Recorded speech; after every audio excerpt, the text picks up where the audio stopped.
All right, we just finished watching the Eagles beat the Cowboys on Sunday Night Football. I'm not going to give you my top 10 waiver wire priorities here heading into week 7. Now, I have to be 100% honest with you.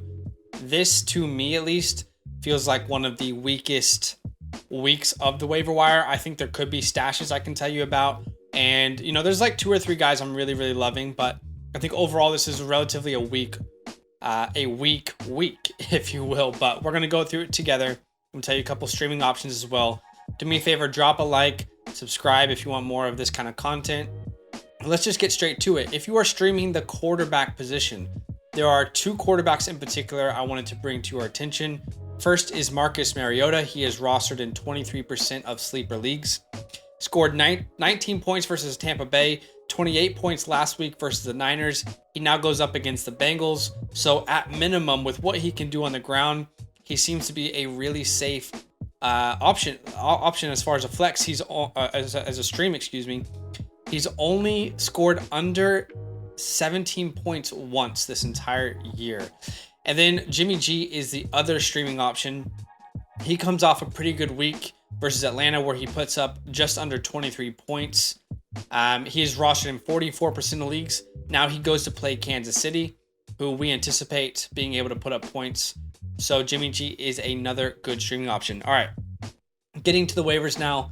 At number 10, it is Mike Gesicki, who is currently rostered in 42% of sleeper leagues. Mike is the definition of boom bust at the tight end position. And the reason he is so low on this list is because much of his success has come without Tua on the field. Tua rarely uses him or prioritizes him within this offense. And Tua should be back this week. That's what we understand so far.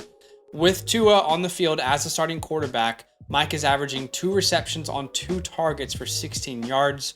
But look, with the tight end landscape being so shaky, at this point, you have to if tight ends go off, put them on your bench and see if there's going to be any consistency for them moving forward. I would spend no more than less than 5% of my fab. Again, it's not a huge week for pickups, I don't think personally here. All right, at number 9, let's talk about Tyquan Thornton, currently rostered in 5% of sleeper leagues. This was someone who, if you're with us over on Patreon, I dropped a little article last week before the week telling people in Dynasty to go trade for Tyquan because I thought his value was at an all-time low. And the reason we haven't talked about him here really on redraft is because of how low on the depth chart he was. Kendrick Bourne started the week as a wide receiver 3 for this team.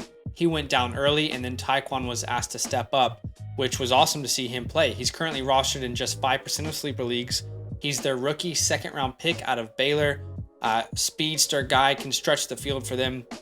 He played 40 of 70 snaps in his 2nd game back from IR. That's why you probably haven't heard too much about him, is because he was on IR for most of the beginning of the season. Look, young rookie wide receiver who could continually see his role grow. They have a very clear need for weapons in this offense. And here in week 6 with some opportunities, he had 4 receptions on 5 targets for 37 yards and a touchdown, as well as a rushing touchdown. So he had a really good fantasy week. Again, I'm not spending any more than 5% of my fab, but if you're desperate and you want to pop this guy on your bench, I don't think he should be on waiver wires anymore in a standard 12-man league. At number 8, let's talk about Deion Jackson. He was likely the best fill-in start at the running back position this week. Probably at any position, he was the best fill-in start. He put up 121 total yards, had a bunch of receptions, a touchdown, 28.1 fantasy points. He's currently only rostered in 51% of sleeper leagues. But the big issue here is that he's only relevant if Jonathan Taylor and Nyheim Hines are both out. And right now it looks like they are trending towards playing, specifically Jonathan Taylor, trending towards playing here next week. So if Jonathan Taylor comes back, then there's just no value for Deion Jackson. So if you want to pick him up as a handcuff, great. I think this is a really good week for a lot of people to realize, hey, let me pick up handcuffs like the Madisons, like these guys who might not have specific roles just yet, but if their starter goes down, Deion's one of those guys and you can have some sort of value. I'm not spending any more than 5% of my fab on Deion, but if I have a free spot, I'm willing to roster him to see, even if, let's say crazier things have happened if Jonathan Taylor doesn't play. I think he will play this week though, after resting for a couple weeks. At number 7, how about Bobby Tonyan? Rostered in 48% of sleeper leagues right now. He saw 12 targets in week 6, finished with 10 receptions for 90 yards, 19 PPR fantasy points. And this is an outlier game, This is an outlier game when you look at Tonyan's career. I mean, typically, Robert Tonyan hasn't really had any consistency. It's been major boom or bust. If there's no touchdown, you haven't wanted to start him. But seeing 12 targets is something that we just can't, turn a blind eye to. We have to at least acknowledge it. And in a offense that has unreliable pass catchers right now, could Robert Tonyan really carve out a role for himself in a team that seems to be down a lot in multiple games most weeks? So I think Robert Tonyan, if you are looking for a tight end, I think most of us are, is someone that should absolutely be rostered. Do I have confidence to start him? Probably not. Depends on your options, but finish as a tight end 4 this week. I'm willing to spend about 10% of my fab to get him on my bench if I'm tight end needy. And let's just see what could potentially happen with Tonyan moving forward. If there's more consistency, maybe you have a top 12 guy you could play on a weekly basis. All right, number 6 and number 5 are on the same team. Let's quickly talk about them. Caleb Huntley, number 6, rostered in 17% of sleeper leagues. He had 16 carries for 59 yards. Nothing really fantasy point related that's going to excite you, but 16 rushes. We should definitely recognize that 16 opportunities is a lot of opportunities for a running back that's on the waiver wire. Then you look at Tyler Algier. He had 15 rushes, so one less than Caleb Huntley for 51 yards. Look, both of these players weren't spectacular for the past 2 weeks, but to be fair, they faced Tampa Bay and San Francisco, both who have very, very good top 5 rushing defenses. I don't see either of them being like incredible fantasy assets long term, but let's say you're struggling with bye weeks and injuries, pick up Caleb or Tyler, and they could be a spot start. Someone you're looking to get you about 8 to 10 points this week just to fill in for your starter who is on bye or who is currently injured. Don't forget Cordero Patterson's on IR. So both of these guys are probably going to share the workload until Patterson is back. Who do I prefer? I think I prefer Algier just because with him being the rookie, I think his role could potentially expand. Huntley has been the favorite so far, but I'm not spending any more than 10% of my fab on either of these guys. I just don't see any long-term value personally. So at number 4, all right, for number 4 to 1, I think there is some real value here. At number 4, Wan'Dale Robinson, who is currently rostered in 20% of sleeper leagues. If you're a New York Giants fan, congratulations. We finally made it to Wan'Dale Robinson's rookie appearance last week. This week. This was his rookie appearance. And he was only out there, I believe, let me double check, 15 snaps. He was only on the field for 15 snaps, so they're slowly working him into the rotation.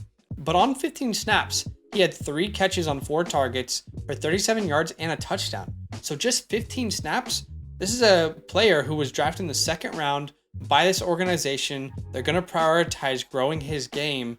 And if he had 4 targets on only 15 snaps, I mean, what could he do if he starts to get into the 30, the 40, the 50 range of snaps on a per game basis? So to me, he is someone that I think could be considered a league winner later on. This organization, since the changeover, hasn't been high on Tony. Tony hasn't been able to stay healthy. There's been no receiver or weapon outside of Saquon Barkley that's been able to establish themselves. So Wan'Dale Robinson is stepping to a perfect opportunity. Think about what Amon-Ra St. Brown did last year when he finally established himself in a offense that really only had DeAndre Swift shining for them on a weekly basis. So Wan'Dale Robinson, really, really interesting name. I would spend anywhere from 15 to 20% of my fab if I need a flex option moving forward. Now, will he be reliable? I don't know, but I like the way that they used him.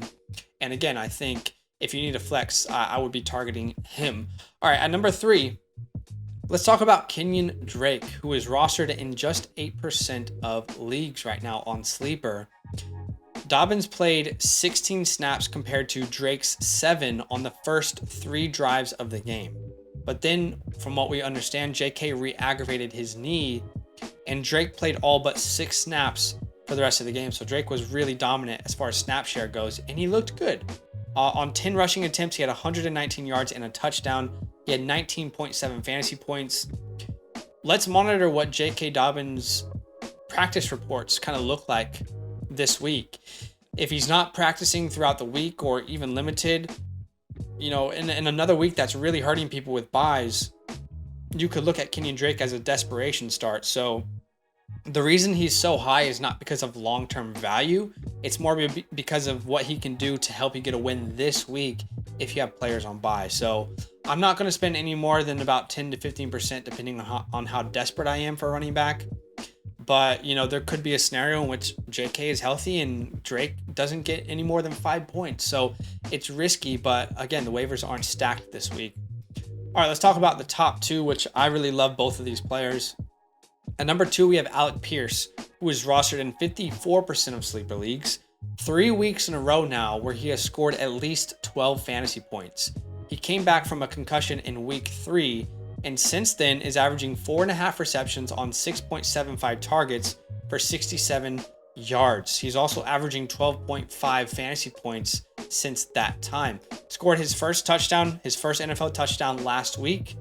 Now he faces Tennessee. So the trust with Matt Ryan is continually growing. Matt Ryan is continually talking him up as a player. And this is a player that I personally really love. In our rookie drafts, I was much higher on him on our Dynasty channel than the community. He was my 201 in our rookie drafts, and a player that I told the Dynasty channel to trade for about 2 weeks ago. And he's starting to establish himself, and he's a necessary piece in this offense. Outside of Michael Pittman, they are desperately needing another wide receiver to step up, and ALEC Pierce is filling those shoes. So ALEC Pierce, he could be a flex option moving forward if he continues to be consistent like this. At number 1, and he might be rostered in your league, I'm not sure, is Rondale Moore, rostered right now in 60% of leagues, so still available in 40. That's a pretty big percentage of leagues. D-Hop is back this week, but Hollywood Brown injured his foot at the end of week 6, and we're not sure what his status will be. Even if Hollywood Brown is, healthy and ready to go, it's a short week. I imagine that Rondale Moore is going to be a pivotal part of this week's game plan as this Cardinals team plays on Thursday night. If you look at Greg Dortch from weeks 1 to 3, Greg Dortch was averaging 6.5 receptions on 7.5 targets and 66 yards. And since Rondale has come back, Dortch's involvement has completely been gone, and that's pretty much the role that Rondale has taken, which has led to a lot of targets and opportunities. In the last 2 weeks, week 5, Rondale had 7 catches on 8 targets for 68 yards. In week 6, 6 receptions on 10 targets for 49 yards. If you need a good flex option rest of season, I think Rondale could be that guy. We were viewing Greg Dortch as a good flex option on a weekly basis. I think Rondale's going to fit that role. And when you have D-Hop and Hollywood and Rondale all on the same team, I think this is going to be a very efficient wide receiver core. And by the way, if you're worried about targets, this team is throwing the ball the second most times per game of any team in the NFL. So because their defense is struggling and because they're struggling, frankly, on offense, they have to throw the ball a lot. So I would spend about 25% of my fab on Rondale. I would spend about 20% on Pierce. I don't know if I said that, but again, it's not a sexy week at all. You're not finding any Elijah Mitchells, James Robinsons when they were, rookies. I don't think there's any league winners here, but there are players that could potentially contribute to wins if you have players who are on bye, who are injured, and players who could potentially expand their roles as well. So why don't you comment down below? Let me know if you think I missed any player. The more knowledge in the community, the better.